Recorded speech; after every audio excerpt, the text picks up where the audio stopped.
믿음으로 모세는 장성하여 바로의 공주의 아들이라 칭함받기를 거절하고 도리어 하나님의 백성과 함께 고난받기를 잠시 죄악의 낙을 누리는 것보다 더 좋아하고 그리스도를 위하여 받는 수모를 애굽의 모든 보화보다 더 큰 재물로 여겼으니 이는 상 주심을 바라봄이라. 아멘. 광고 드린 대로 이번 주부터 이제 성경 공부와 구역 모임이 이제 겨울 방학에 들어가게 됐는데요. 우리가 학기 중에는 여호수아 말씀, 이렇게 성경의 한 권의 말씀을 택해서 말씀을 나누고 또 구역으로 모여서 공과 모임을 했죠. 그런데 방학 기간에는 좀 방향을 바꿔서요, 한 가지의 주제를 가지고 이 겨울 방학 기간 동안에 함께 말씀을 나눌 생각입니다. 그래서 이번 겨울방학 기간에는 특별히 이 거룩이라고 하는 주제로 말씀을 나누고자 합니다. 그래서 여러분 주보에 제목이 나와 있는 것처럼 거룩 1 이렇게 되어 있잖아요. 이어서 그렇게 말씀을 나눌 텐데요. 이번 방학 기간에는 특별히 우리 부목사님들과 함께 이 거룩이라는 한 가지의 주제를 가지고 매주 수요일에 이 말씀을 나누고 전할 생각입니다. 특별히 19세기 영국에서 활동했던 J.C. 라일이라는 그런 성공의 목회자 목사님이 쓰신 이 거룩이라고 하는 그 유명한 고전적인 책이 있습니다. 그 책을 참고로 해서 여러 가지 말씀을 나누려고 하는데요. 제가 이 책을 말씀드리는 이유는 여러분도 혹시 시간이 되시면 이 책을 겨울방학 때 함께 읽으면서 또 이렇게 수요일마다 모이고 말씀을 나눈다면 그 유익과 은혜가 더 크지 않을까 이런 생각을 해서 말씀을 나눕니다. J.C. 라일의 거룩이라는 책입니다. 오늘은 방금 읽은 이 히브리서 11장에 등장하는 여러 믿음의 선진들에 대한 이야기 중에서 모세에 대한 말씀을 함께 나누고자 합니다. 모세하면 우리가 제일 먼저 떠올리는 것은 출애굽 당시의 모세일 것입니다. 아니면 그 길고 길었던 40년 동안의 광야의 생활 동안 이스라엘 백성들과 함께하면서 그들을 인도했던 모세를 우리는 떠올리게 될 것입니다. 그런데 흥미로운 것은 우리가 오늘 읽은 히브리서 말씀의 모세의 이야기는 이런 내용과는 조금 다르다라는 것입니다. 초점이 이스라엘 백성을 인도하는 그런 모세의 모습이 아니라 모세 개인에게 초점이 있습니다. 어떤 기적이나 특별한 사건에 초점을 두지 않고 모세라고 하는 한 인물에 초점을 두고 있는 것이죠. 물론 성경은 위인전이 아닙니다. 인간이 영광받는 책이 아니라 하나님이 영광 받으시는 책입니다. 우리가 성경을 읽을 때 이 점을 보지 못한다면 성경을 거꾸로 읽는 것입니다. 하지만 여러분 본문을 다시 한번 보십시오. 이것은 분명히 놀랍게도 우리의 초점을 1차적으로는 누구에게 맞추고 있어요? 모세에게 맞추고 있습니다. 마치 모세의 행동을 주목하고 우리도 모세와 같은 길을 가도록 독려하고 있는 그런 말씀인 것 같습니다. 다시 보실까요? 제가 24절, 25, 26절을 다시 한번 읽겠습니다. 믿음으로 모세는 장성하여 바로의 공주의 아들이라 칭함받기를 거절하고 도리어 하나님의 백성과 함께 고난받기를 잠시 죄악의 낙을 누리는 것보다 더 좋아하고 그리스도를 위하여 받는 수모를 애굽의 모든 보화보다 더 큰 재물로 여겼으니 이는 상 주심을 바라봄이라. 이렇게 말씀하죠. 모세를 참 멋진 인물로 잘 그리고 있습니다. 우리 입장에서, 신앙인의 입장에서 봤을 때 모세를 참 대단한 인물, 멋진 인물로 그리죠. 먼저 모세가 장성에서는 바로의 공주의 아들이라 칭함받기를 거절했다고 말합니다. 그리고 도리어 하나님의 백성과 함께 고난받는 것을 잠시 죄악의 낙을 누리는 것보다 더 좋아했다라고 말하죠.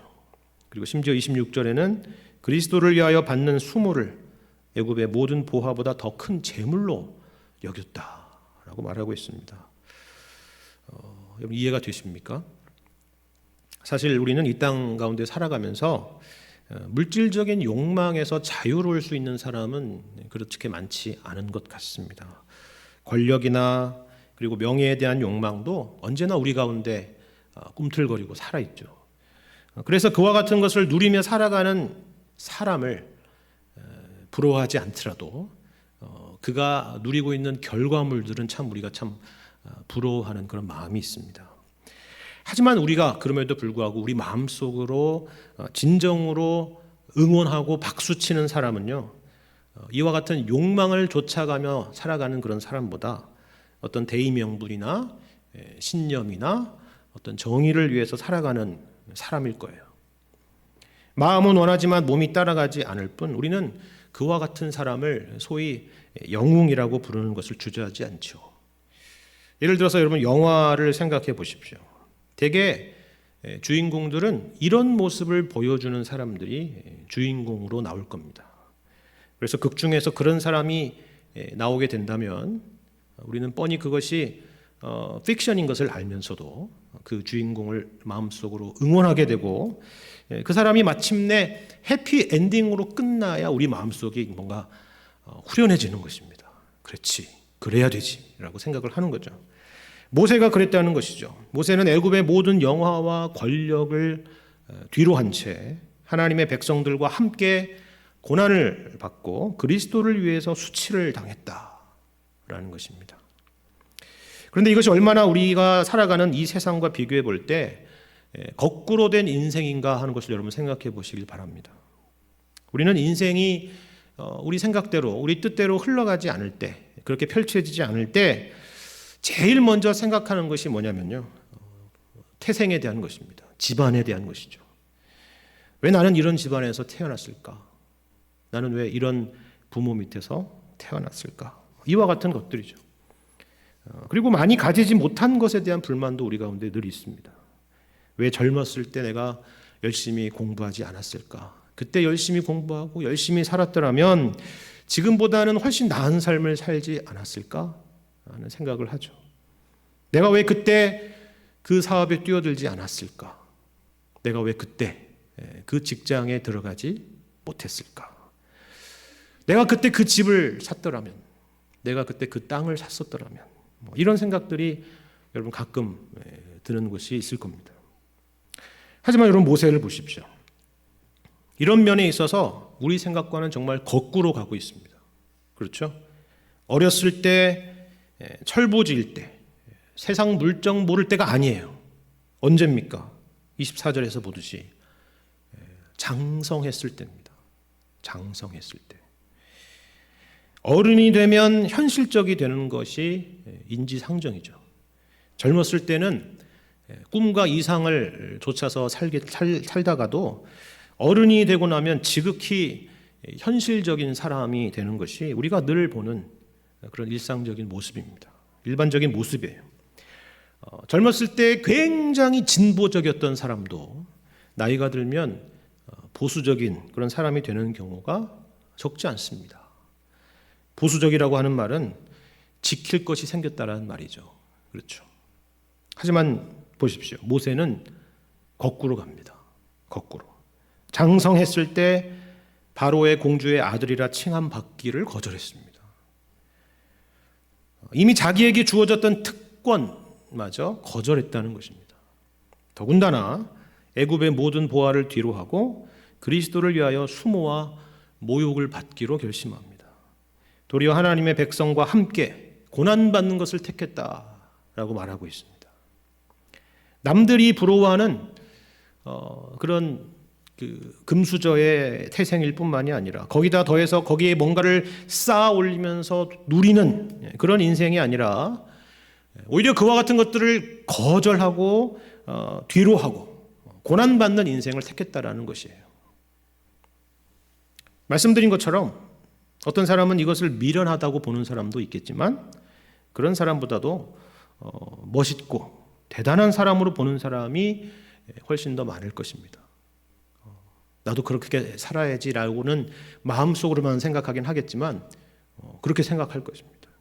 그런 인생이야말로 참으로 의미 있고 가치 있는 인생이지라고 생각을 할 거예요. 그래서 우리 마음이 모세의 위대함으로 향할 것입니다. 이런 의미에서 본문의 말씀은 우리로 하여금 모세와 같은 삶을 살도록 도전하고 자극하는 것입니다. 맞습니다. 그것이 오늘 본문의 말씀이 우리에게 도전하고 의도하는 것입니다. 하지만 성경은 우리의 시선을 단지 모세에게만 향하도록 하지는 않습니다. 그것은 아주 표면적인 이해입니다. 우리가 무엇보다 주목해야 될 것은 모세의 행동만이 아니라 그 이면에 대한 것입니다. 모세가 그런 행동을 할 수 있도록 가능케 한 그 이면에 뭐가 있다라는 거예요. 이런 의미에서 우리가 히브리서 11장 전체를 볼 때에 주목할 만한 단어가 하나 있습니다. 왜냐하면 여기 히브리서 11장에는 우리가 아는 것처럼 수많은 성경의 인물들, 믿음의 선진들이 등장하죠. 그런데 각각의 인물에 대한 이야기를 시작할 때 그냥 어떤 인물로 쭉 설명하는 식으로 설명하지는 않는다는 거예요. 예를 들어서 모세 이야기를 했는데 모세는 어떠어떠했다라는 식으로 시작하지 않습니다. 앞서 등장했던 인물들도 마찬가지입니다. 아벨이나 노아나 아브라함이나 사라나 이삭이나 야곱이나 요셉도 마찬가지예요. 각각의 이 인물들에 대한 소개는 이들의 이름으로부터 출발하지 않아요. 그렇다면 뭘로부터 출발합니까? 그렇죠. 믿음으로라는 것으로부터 출발합니다. 믿음으로 모세는 이렇게 시작되죠. 이건 어떤 의미일까요? 여기에 오늘 본문의 말씀을 이해하는 열쇠가 있다라는 것입니다.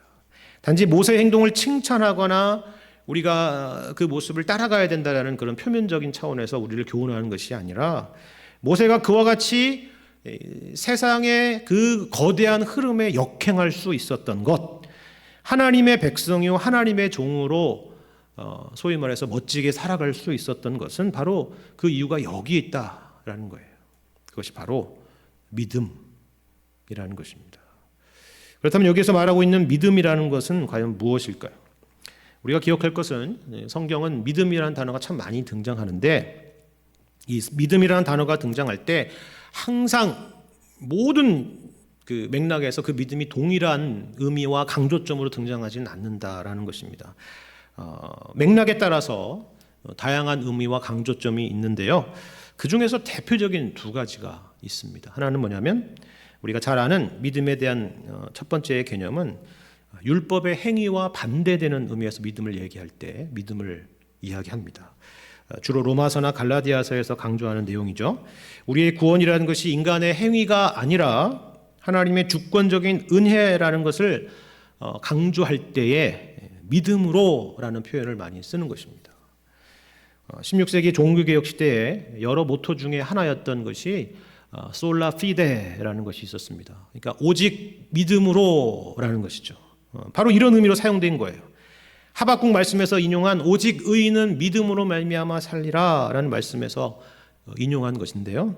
여기에서 강조는 행위가 아니다. 우리의 구원은 우리의 행위로 말미암는 것이 아니라 믿음으로라는 것입니다. 하나님의 은혜로 된 것이다 라는 것을 강조할 때 사용되는 그런 의미입니다. 그런데 여기 이 믿음이라는 것이 꼭 그런 의미만이 아니라 또 어떤 본문의 맥락을 보면 구원 이후에 성화론적인 측면에서 사용되는 경우도 있습니다. 믿음 이후의 믿음에 대한 것입니다. 믿음 이후의 믿음. 그것이 바로 오늘 함께 봤던 히브리서에서 강조하는 믿음으로라는 말씀의 의미입니다. 같은 오직 의인은 믿음으로 말미암아 살리라라는 말씀에서 앞에 부분은 믿음으로라는 쪽에 더 강조가 있었다면 여기서는 살리라라는 것에 더 초점이 있다고 생각하시면 좀 더 쉬울 것입니다. 믿음으로 시작한 구원에 믿음으로 살아가는 내용을 채워가는 것입니다. 그렇다고 성경은 이것을 믿음 1단계, 믿음 2단계 이런 식으로 설명하지는 않아요. 그건 무리식의 이해고 성경은 절대 그렇게 이게 첫 번째 단계고 이거 두 번째 단계다 이렇게 설명하지 않습니다. 모두 동일하게 믿음이라는 게 한 가지의 단어로 설명을 합니다. 왜 그럴까요? 이 두 가지는 서로 다른 것이 아니라 서로 연결된 의미라는 것입니다. 여러분 새 생명을 얻었다라는 것은 그 자체로 중요한 것이 아니라 새 생명을 얻고 이제 곧 죽는다는 게 핵심이 아니라 뭐예요? 새 생명을 얻었으니까 새 생명 가운데 살아가는 것을 목적하는 것이죠. 그렇죠. 태어났으면 잘하는 것입니다. 태어난 것 자체가 중요한 것이 아니라, 태어난 것만 자체가 중요한 것이 아니라 살아가는 것, 성장하는 것, 자라가는 것, 그것이 자연스럽게 다 연결이 되는 것과 같은 거예요. 대한민국 국적을 얻었으면 국적을 얻었다는 그 주민등록증이 중요한 것이 아니라 이제 대한민국 국민으로서 의무와 권리를 가지고 살아가는 것이 중요한 것입니다. 그렇죠. 이 둘이 서로 다른 것이 아닙니다. 나는 믿음으로 구원을 받은 것은 맞는 것 같은데 거룩하게 살아가는 것은 난 잘 모르겠다. 그게 왜 굳이 필요하지? 라고 생각하는 것은 말이 맞지 않는다라는 것이에요.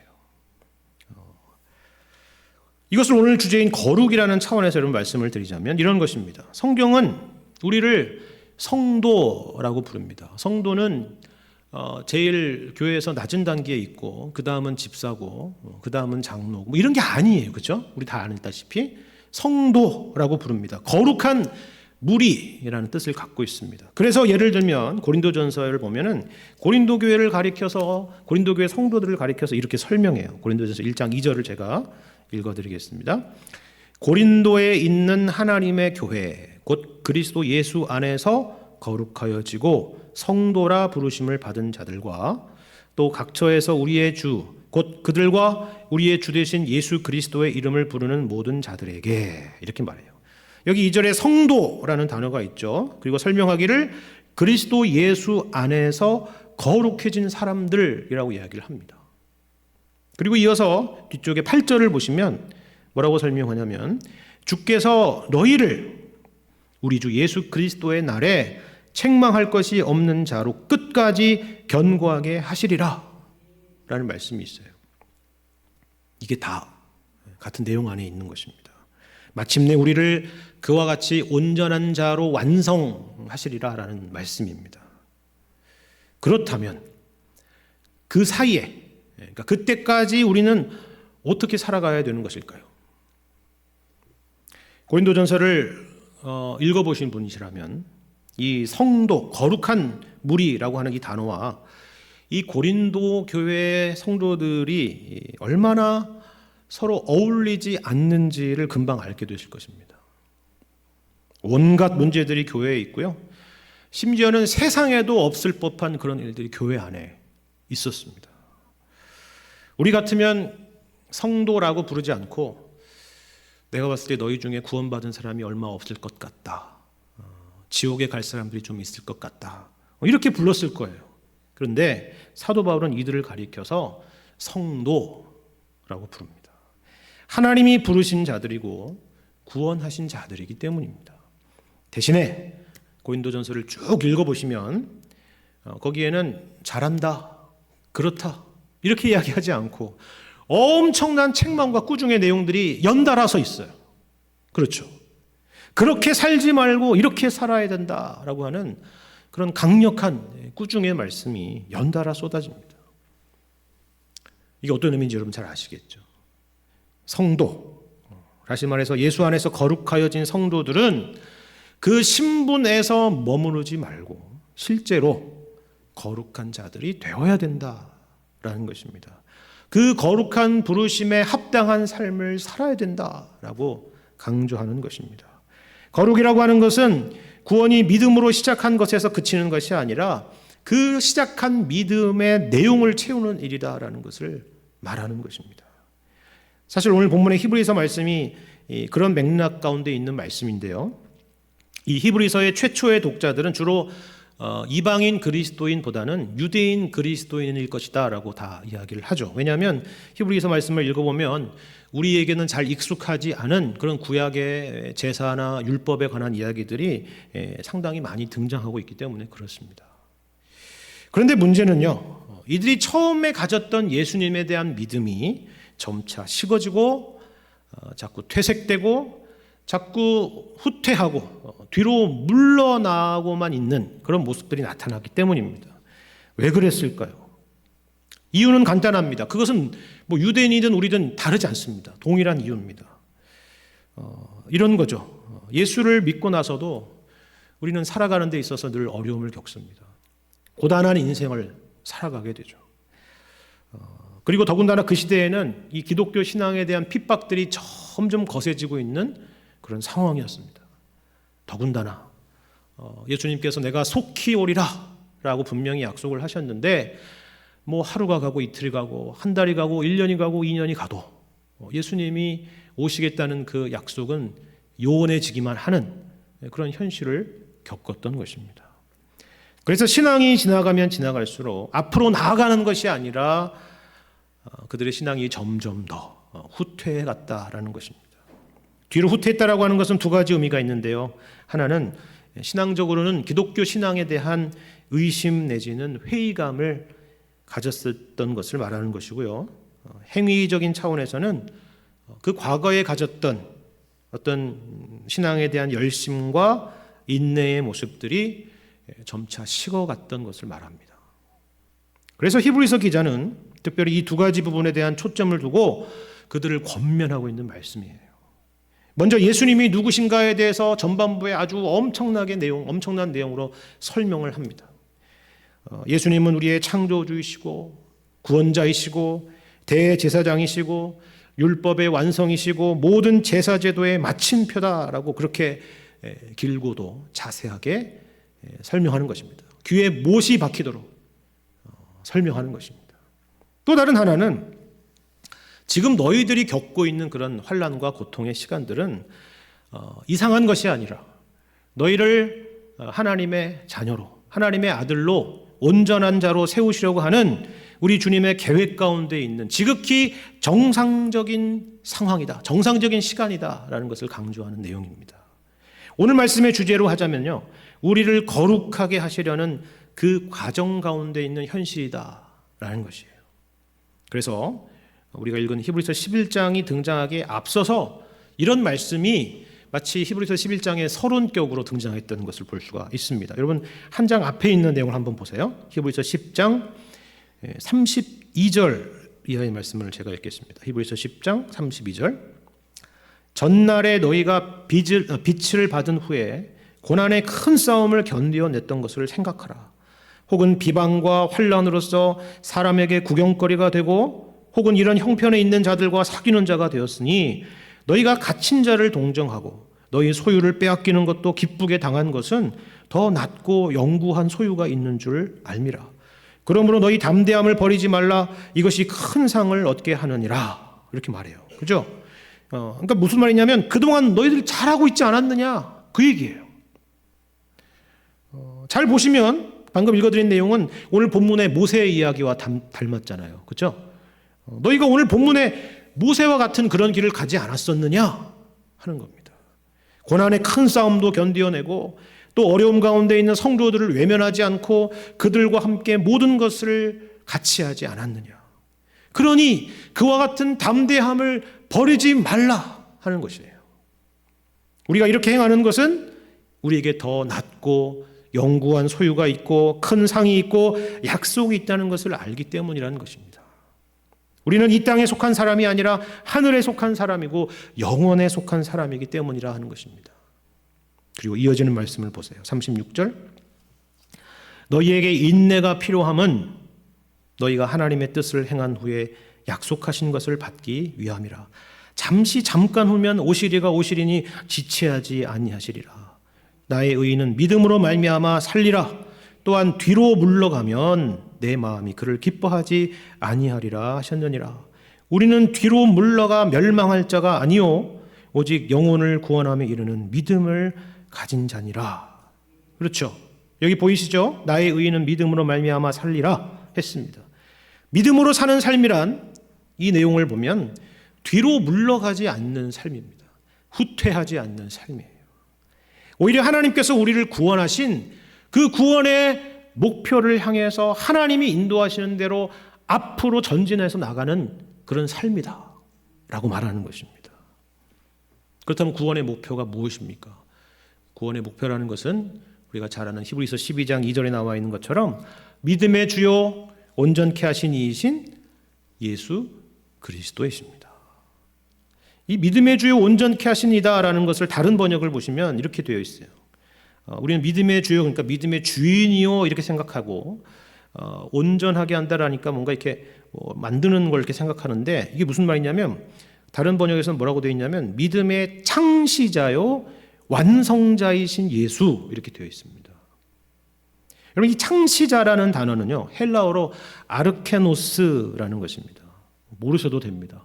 근데 여러분, 아르케라는 것은 한 번쯤은 들어보시지 않았을까 생각을 해요. 헬라어로 아르케라는 것은요 우리가 보통 태초에 할 때 그 아르케입니다. 시작을 의미하는 단어예요. 시작.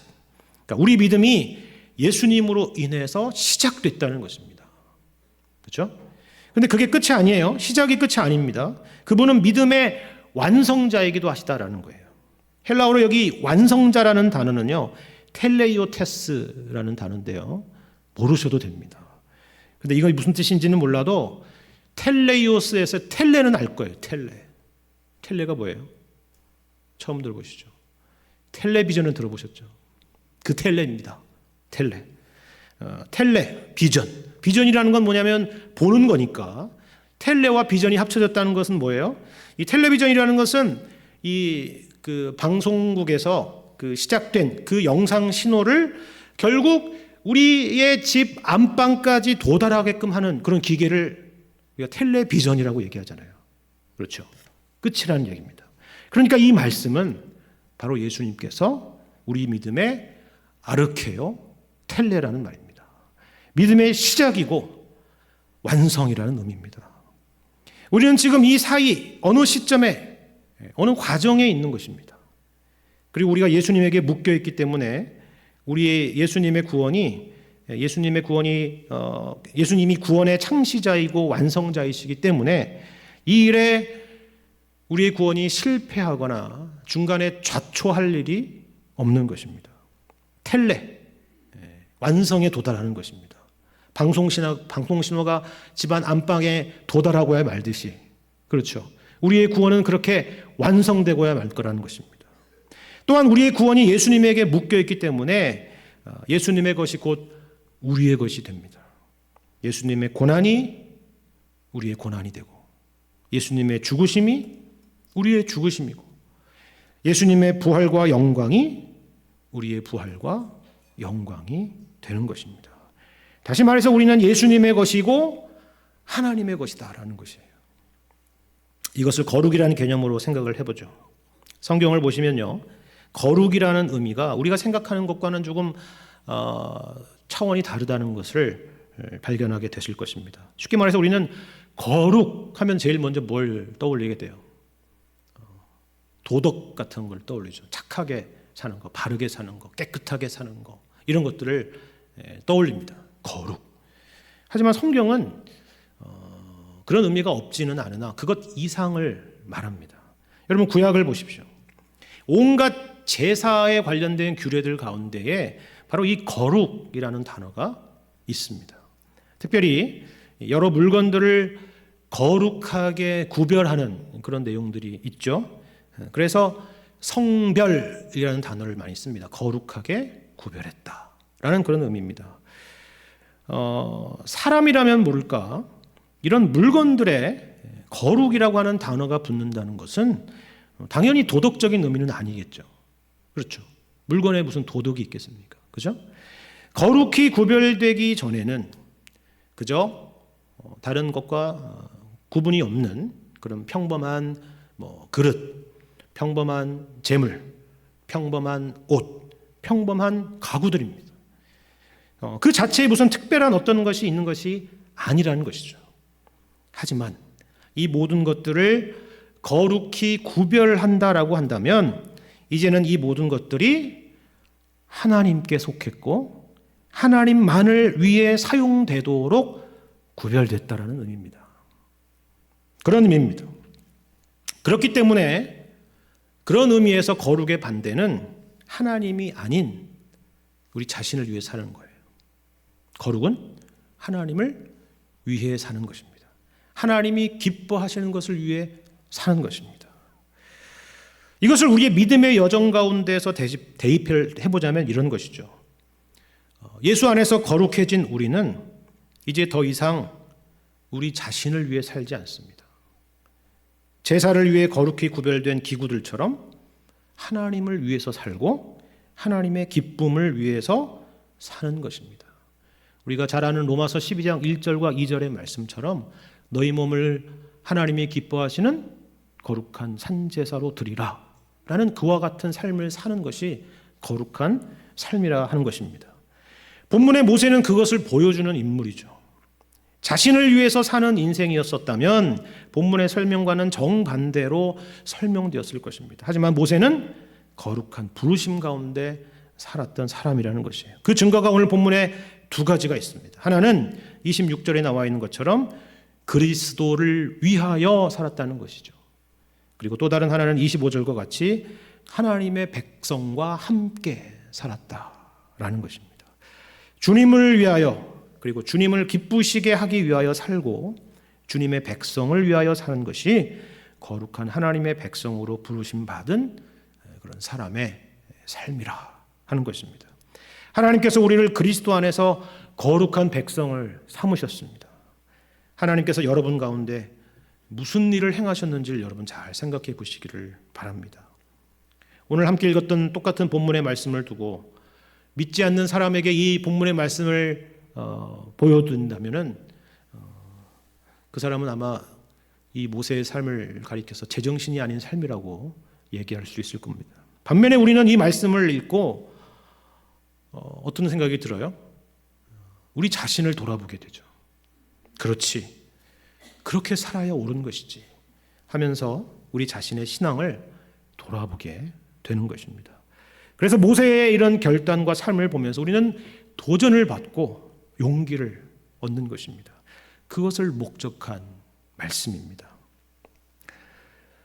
그런데요, 오늘 말씀을 마무리하면서 한 가지 마지막으로 생각해 볼 부분이 있습니다. 보시는 것처럼 본문의 모세는 참 멋있고 대단하게 그려져 있죠. 긍정적으로 설명이 됩니다. 하지만 여러분이 아시다시피 출애굽기 말씀이나 당시의 이야기를 다루는 사도행전에서의 스데반의 설교에서 보면은 당시의 모세에 대한 설명은 이 히브리서에서 나오는 것과 같은 그런 긍정적인 내용이 아닙니다.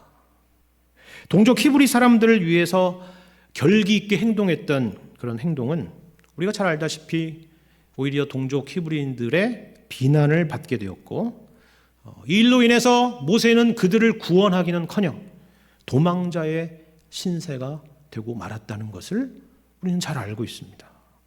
처참한 실패의 이야기입니다. 그렇다면 이처럼 같은 이야기에 대한 평가가 성경 가운데 서로 다른 이유는 과연 무엇일까요? 일단 여러분, 이 두 가지 이야기는 모두 사실입니다. 오늘 본문과 같이 모세가 가졌던 그런 마음과 결단은 우리 주님 안에서 귀한 마음의 결단과 행동입니다. 동시에 이러한 진심이 모세가 기대했던 결과로 귀결되지 않았다는 것도 사실이죠. 그런데 이것은 비단 모세의 이야기만이 아니죠. 우리가 신앙생활을 하면서 종종 경험하는 그런 이야기입니다. 생각해 보십시오. 여러분이 하나님에 대한 진심을 갖고 거룩한 소원을 갖고 그리고 주님을 위해서 충성하고 헌신하며 살았음에도 불구하고 그 결과는 전혀 기대와 다른 그런 결과를 만나는 경우가 종종 있었을 것입니다. 심지어 나는 이것이 주님을 위한 일이고 교회를 위한 일이고 옳은 일이라고 했던 그 일까지 그 일을 했는데 도리어 다른 성도들로부터 비난을 받게 되는 그런 일도 겪으시는 분들이 있을 거예요. 그래서 그런 일들을 겪으면 어떻게 됩니까? 모세처럼 도망쳐버리고 우리가 서야 될 신앙의 자리에서 후퇴해버리고 싶은 그런 마음을 갖게 되는 것입니다. 하지만 그러지 말라 하는 것입니다. 하나님의 평가는 다르다는 것입니다. 이 시대는 결과지상주의의 시대지만 하나님은 우리를 그렇게 보시지 않는다라는 것입니다. 어떤 결과를 만들어내는 것이 중요한 것이 아니라 우리가 주님을 위하여 살아가는 것, 하나님의 백성을 위하여 살아가는 것, 그러한 삶을 멈추지 않는 것, 그것을 하나님께서 귀하게 보고 계신다라는 사실입니다.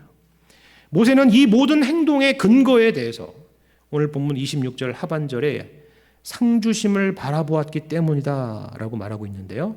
바로 그것을 말하는 것입니다. 여러분, 이 상주심을 바라봤기 때문이라는 것은 나중에 이 모든 고통과 어려움들이 다 보상을 받는다라는 어떤 세속적인 차원에서의 설명이나 이야기가 아닙니다. 우리가 알다시피 모세는 약속의 땅을 밟아보지도 못했죠. 여기서 핵심은 항상 바라보며 살았다라고 하는 그 같은 삶의 자세에 있는 것입니다. 상주심을 바라봤다는 것은 우리의 신앙의 결과와 열매가 이 땅에 있지 않다라는 그런 의미입니다. 장래에 있고 영원에 있습니다. 사람에게 있지 않고 하나님에게 있습니다. 업적에 있지 않고 자세에 있는 것입니다. 우리에게 이 믿음이 있을 때에 우리는 좌절하거나 낙심하지 않을 수 있다는 것을 기억하시기를 바랍니다. 그 길을 앞서가시고 또 우리를 인도하시는 분이 바로 예수 그리스도이십니다. 이 믿음을 가지시고 상주심을 끝까지 바라보시며 영원을 바라보시며 오직 주님만을 바라보며 믿음의 길을 그리고 거룩의 길을 묵묵히 걸어가게 되시는 여러분과 제가 되기를 주님의 이름으로 간절히 축원합니다.